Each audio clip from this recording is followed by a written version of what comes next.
Welcome to Women of the Metaverse. I am Cheryl Laidlaw. I am Angela Harkness. We have been and are still on a journey to discover the Metaverse, Web 3.0, NFTs, and anything that we are required to know to join this world. From this podcast, we will help you to unlock how the Metaverse is going to impact your brand, your business, and even your personal life. Join us as we take the mystery out of this new digital universe. Welcome to Women of the Metaverse. In this episode, we are talking about fashion and why it's taking over the Metaverse. Every week, it feels like a new fashion house has entered Web3 world, whether it's by releasing an NFT collection or opening a store in one of the many different metaverses. As we are enhancing our lives with 3D immersive internet, also known as the Metaverse, we will find ourselves using it a lot more as we move further and further into Web3. So you're probably wondering, why would you buy clothes that don't exist? If you haven't already listened to our episode in season 1, episode 6, about fashion and the Metaverse, we go into a lot more detail on particular brands and what they are doing. And since then, we have found that universities are starting to introduce digital fashion in their courses. We've linked a couple in the show notes from Ravensbourne University, of Arts of London, University of Huddersfield, UK, but there are so many more and so much more going on. So what's new in the world of fashion and Web3? Let's bring you up to speed with some of the fashion latest news, although it probably will change tomorrow anyway, but let's bring you up to speed in some of the ones we loved. Absolutely. So we have Balenciaga. They have recently launched a campaign to promote its 520 limited edition collection. The brand has employed augmented reality technology in a mini game featured on its official WeChat account. In the game, players enter a virtual world as farmers wearing items from the 520 collection and learn all about eco-agriculture to complete tasks, earning them limited edition stickers, wallpapers, and wish cards. I did some research about this, but actually 520 is an acronym for I love you in Chinese. Oh. Yeah, so there's actually quite a lot of brands doing something around the 520, but I think might be why. Yeah, Balenciaga introduced this. It's limited edition in China, basically.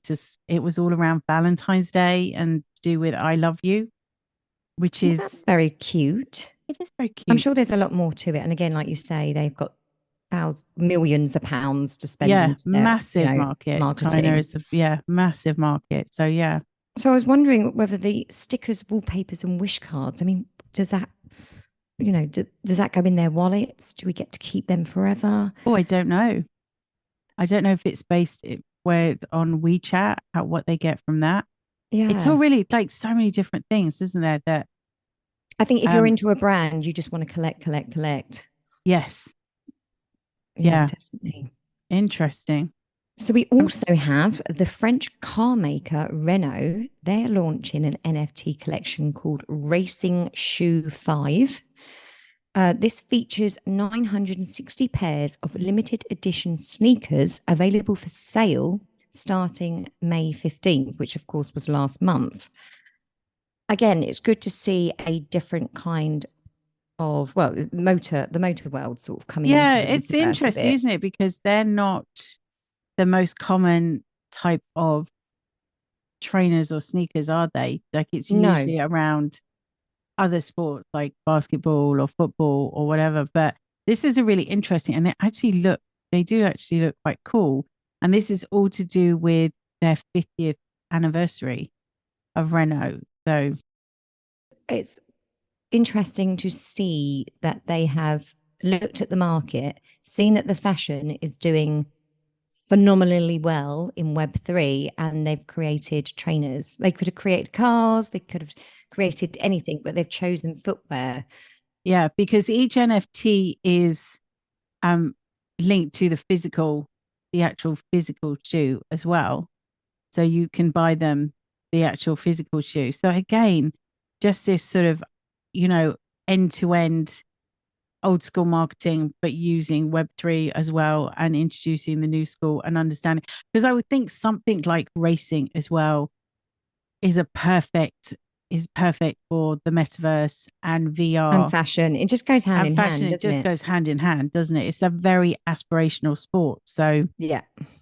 it's something you can engage with a company if you're a fan of that F1 team. So yeah, love this. So Nike, as always at the forefront, has announced plans to launch a community platform called Dot Swoosh. This digital community and virtual creation platform has been in beta since its launch in November 2022. The platform is designed to enable users to create and interact with virtual creations with a particular focus on Nike's iconic Air Force One shoe. I just love this. This is so good. Well, you see every single person under the age of 25 or maybe even 30 with an Air Force One shoe on. Yeah. Like they are everywhere. They have always been at the forefront of marketing, though, Yeah. Nike, Yeah, they have done really well. They're And really smart. So this is, and I just even love I was thinking about this when I was looking into it, just doing the dot swoosh. When old school used to give your URL and it used to be www. And just having that sort of dot swoosh, I thought that's just leading as well. That's so just simple, but it just lends to how smart Nike are with their branding. Yeah. And it's a really cool site where you can, and it's all again, which, Cheryl and I have talked about so many times. If you actually go onto the Dot Swoosh site, it is all about community. That's what they're pushing through all of this. But yeah, it's marketing their trainers in a virtual world, but also in the physical world. So really good. Yes. Once again, round of applause for Nike for also just just being always in front, aren't they? Yeah. Okay, so another one is Snap. The technology company behind Snapchat has announced plans to launch an augmented reality mirrors in select US stores later this year. The mirrors will enable shoppers to virtually try on clothes without physically putting them on, revolutionizing the in-store shopping experience. The AR mirrors will first appear in, of course, Nike stores across the country and Men's Warehouse in New Jersey. So do you actually, what happens? I wonder what happens. Do you actually put something up against you and it will make it look like you're wearing it? Or I don't know, maybe you get a body scan and then you can see how the clothes will fit you in different sizes, different fits, different styles, different colors. I mean, I think we spoke about this in season 1 about being able to try on clothes. Yeah. Without actually physically trying them on. I mean, I get so hot and sweaty in a blimmin' changing room. No, I don't want to do that. I would love to be able to, I'd love it to be able to be like one step further. So, because having to order stuff and then send it back and try it on, just to be able to see what something looked like on you without even, I'm sure that will happen at some point. I'm sure we'll have it in our own homes eventually. Yes. We'll have our own mirrors in our own homes that we can just try on different things, different hats, different dresses, you name it, and we'll be able to order it and know that it's going to fit. We'll probably be able to have it tailored in the future too. Yes, because that's partly the problem, because tailoring is expensive, but it is one of those things that just makes your clothes look better if you're able to fit them properly. Even the cheapest clothes you buy, if you're able to have them fit better, then they look much better. So yeah, that's my idea, Cheryl. You wait. It'll be in season 3. We'll be announcing the mirrors on our homes, and we spoke about this in season 2. Yeah. Yeah. Honestly, there was so much new, exciting fashion news. It was hard to pick what to include in this episode. But what do the fashion industry see in Web3 that other industries don't? So here are some stats. The fashion business is a 2.5 trillion global industry and revenue in the video games market is projected to reach 384 billion in 2023. 3 billion people regularly play video games. 46% are female, which I thought was incredible. That's just I was so quite massive, surprised at isn't that it? stat. Yeah. And across generations, people enjoy video games over movies. So again, another surprising stat that people enjoy video games over movies too.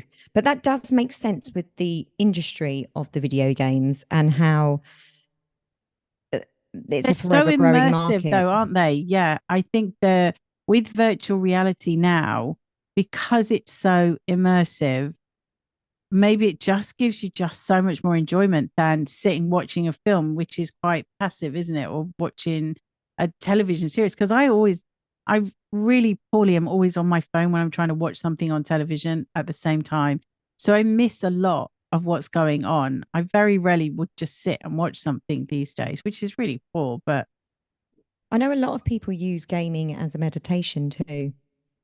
yeah, some people just, I'm trying to think what it was like in my generation, what the difference would be. What would I have done? It was more sort of music, I think, and just, I think more social in just meeting people rather than gaming has just become such a big industry. It's really smart. It really sort of picks up the new technology first. It kind of drives technology, I think, gaming. So, and the way that the fashion industry have then caught onto that and partnered with it is very clever. Definitely. When we consider the numbers and the immersive potential for growth, it becomes evident why the fashion industry is running to have a stake in the metaverse. The fusion of fashion and Web3 offers an exciting playground for creativity, innovation, and immersive experiences.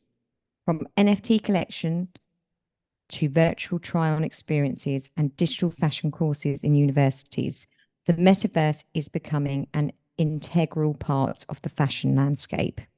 The metaverse provides a unique platform for fashion brands to connect with their audiences in new and interactive ways. It opens doors to unprecedented opportunities for personal expression, customization, and community building. So keep an eye out on this ever-evolving space as fashion continues its captivating journey through the metaverse. We hope you've enjoyed this episode. Join us next week as we continue our journey into the metaverse. Bye for now. Bye. Thank you for listening to this episode of Women of the Metaverse. You can find all information, links, and people we talked about in the show notes on our website. If you have enjoyed this podcast, please comment and subscribe. Join us again in the next episode as we continue this exciting metaverse journey.